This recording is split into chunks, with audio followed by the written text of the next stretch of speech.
Bilog na ang tiyan. Malapit na siguro mga anak. Ito yun, no?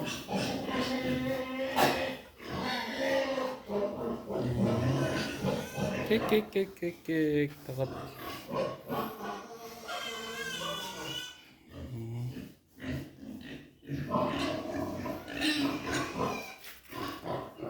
Yung mga mas bata pa to dun sa mga native. Pero ang lalaki na nila. Lalo pang isa. Grabe na haba. Buti pa mga to. Nandiyan nagpapahawak.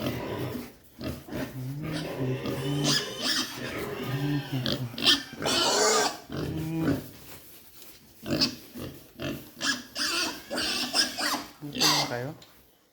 Aga pa. Yung bunso ng mga native doon. Niwalay ko nun at kinakagat nila yan, mga tenga niya, puro kagat. Naaway nila. Kaya niwalay ko. Ito, buntis na rin.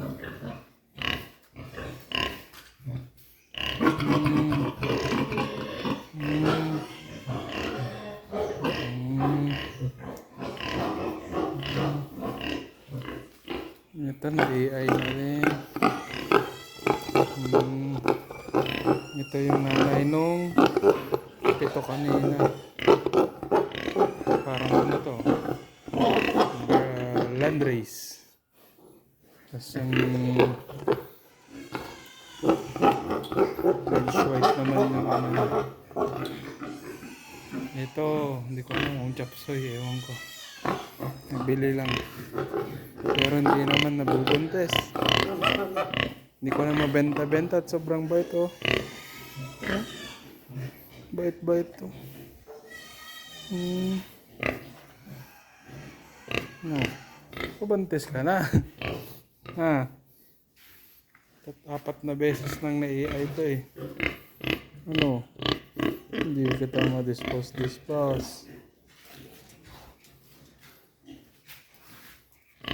Dito, ano, kinonvert na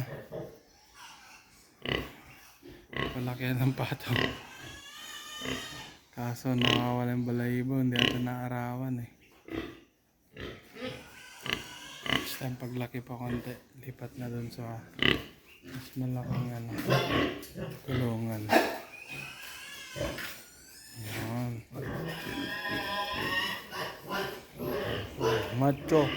Macho gapita.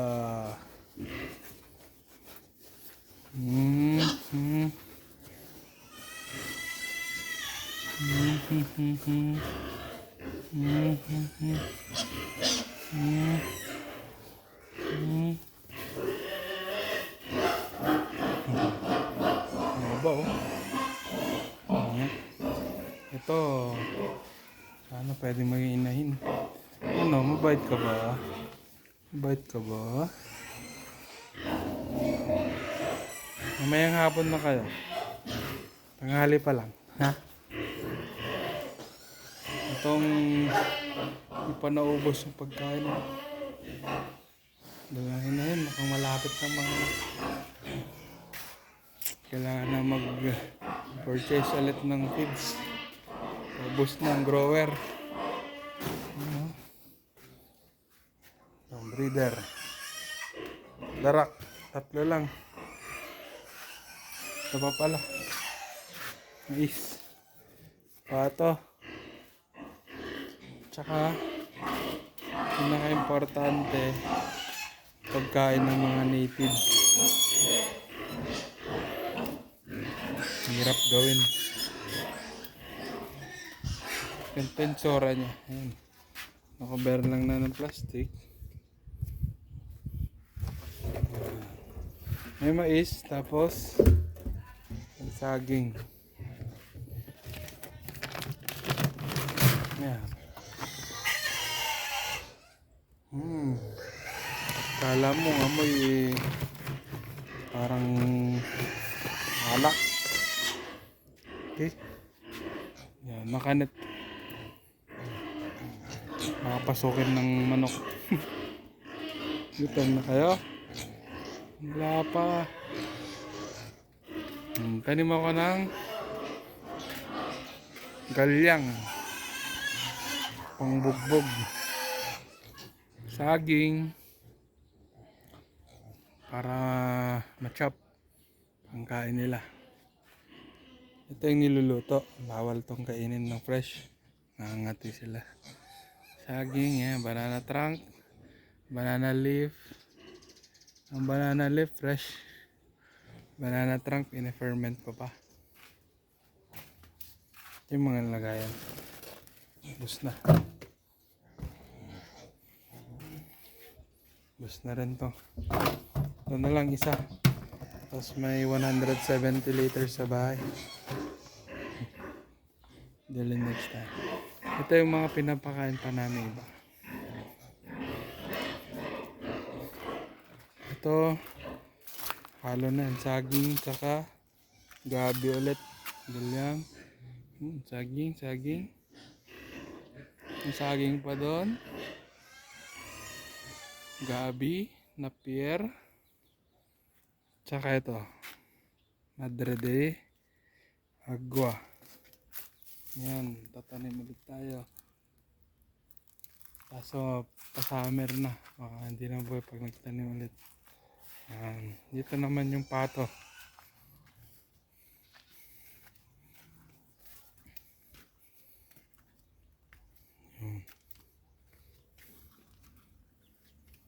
Swimming pool. Dito yung apat na yan, dating 5 yan. Hindi ko alam nasan yung isa. Ginagit siguro ng mga agila, owl, uwak. Yan. Tapos dito yung kainin ng maliliit. Ba't may manok doon? May manok na isa. Kainan ng malalaki. Yan, puro mais. Tatanim din kami ng mais para sa mga pato namin. Binibili lang feeds. Darak. Siyempre, pang ferment ko. Molasses, asin, no? Yan. Net siya. May net pero dun banda walang net dun. Taas. Bawasan na at mag-birthday. May pinanghanda. Ayan. Paitlogan. Yun yung isa. Okay. Ayan. Ayan, may saging ulit natumba. Tinumba ng bagyo. Ayan, halo-halo yan. Ito may lakatan. Ito hindi ko alam tawag. Pangkain. Ito pangkain to. Yun. Yeah. After nyan ma-harvest nung bunga, kukunin ko naman yung trunk. Yun yung chachap ko. Ito, tanim na ako. Baba tayo. Oh, medyo mataas ah. Halos 1.5 meter. 1, 2. Yeah. Ito, madaradago ulit. Pinaparami ko kahit pa paano. Tinumba din to ng bagyo kaso lagyan natin ng brace. Yan. Masyadong zoom. Yan. Medyo may laman na. Pagka gumanda-ganda pa, harvestin natin. Tapos nagpasunod na ako ng follower. Yan, 3. Hirap pala pag isa lang. 3 na. Matagal. Problema ko ito. Nakatanda pero may sakit. Hindi ko alam kung di-dispose ko na. Ito, septic tank. Ayun, pinala ko yun para matuyo agad. Pampaka yung fertilizer. Ito, saging. Yan. May isang follower dyan. Namumula yung trunk. Ganun din to, pero mas naputol kasi to eh. Naputol ng bagyo. Kaya tinuluyan ko na.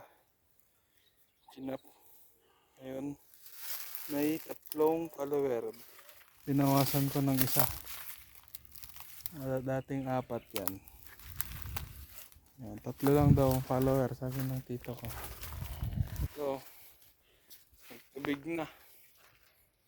Ulan ng ulan nun. Ito naman, yan, yung mga follower niya maliliit pa. Kaso matagal, lumaki. Kulang sa ulan. Yan, lalaki ng gabi oh.